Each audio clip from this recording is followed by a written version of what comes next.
And there's the correction. Easy stuff, okay? And I would just stay standing because we're going to keep going. When we go to the knee is more of a stability joint, and I failed to kind of mention that. What we're going through is there's something called regional interdependence of body, right? And when you look at regional interdependence, what it means is for us to function optimally, we're kind of a series of alternating segments. So your foot is supposed to be a stable segment, your ankle is supposed to be a mobile segment, your knee is supposed to be a stable segment, your hip is supposed to be a mobile segment, that's why it moves everywhere, right? And then you go up to your lumbar and that's supposed to be stability.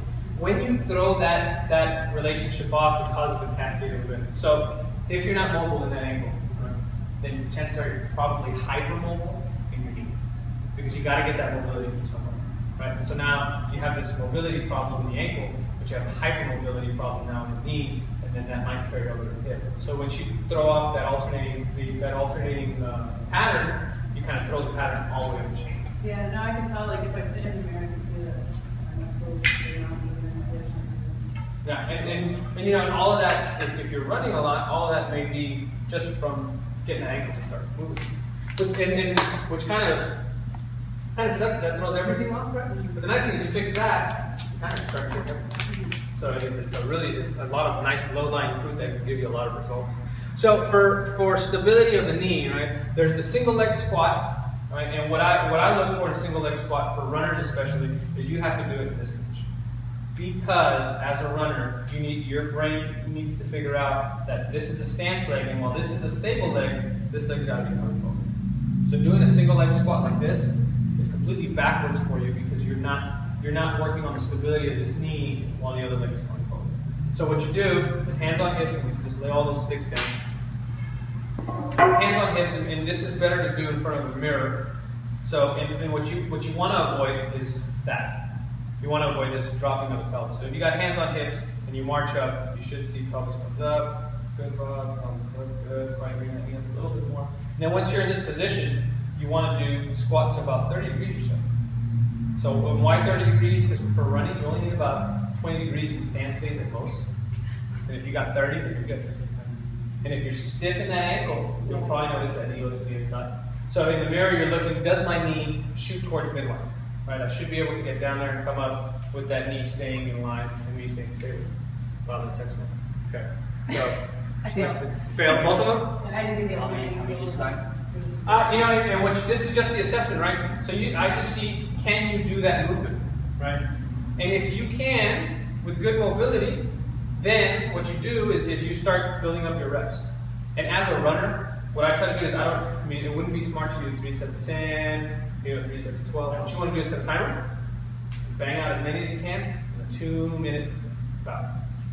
And with excellent form. So you're going, it's going to start burning quad, hip, kind of calf, all of those things are going to start burning. But for 2 minutes, you're trying to get excellent form. Now let's say you can't do that, right? And the knees are going to the inside. Then what we do is called an abduction squat, right? And so you get your feet shoulder width apart, right?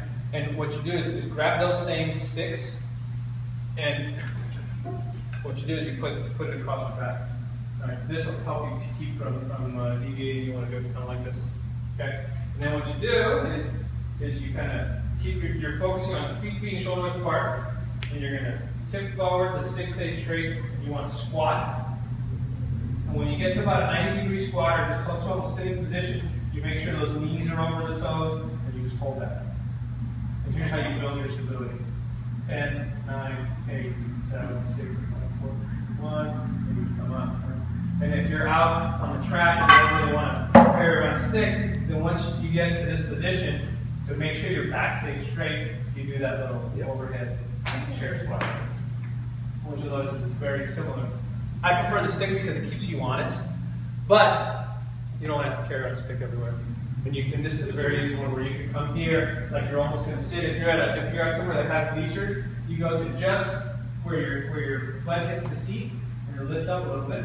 Stay in that position. You can very easily see if your knees are over your toes. Then you bring this guy up, and you hold it. You burn it out. Right?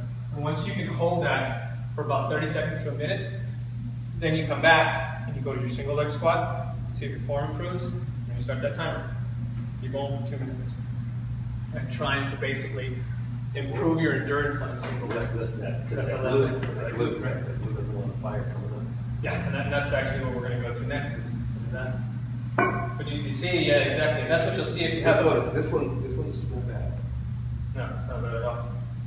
And on the single leg, so on the two-legged squat where you're training your single leg squat, yes, you want to get close to 90 degrees. But you don't, and that's an isometric hold. Really what you're focusing on is improving this position, right?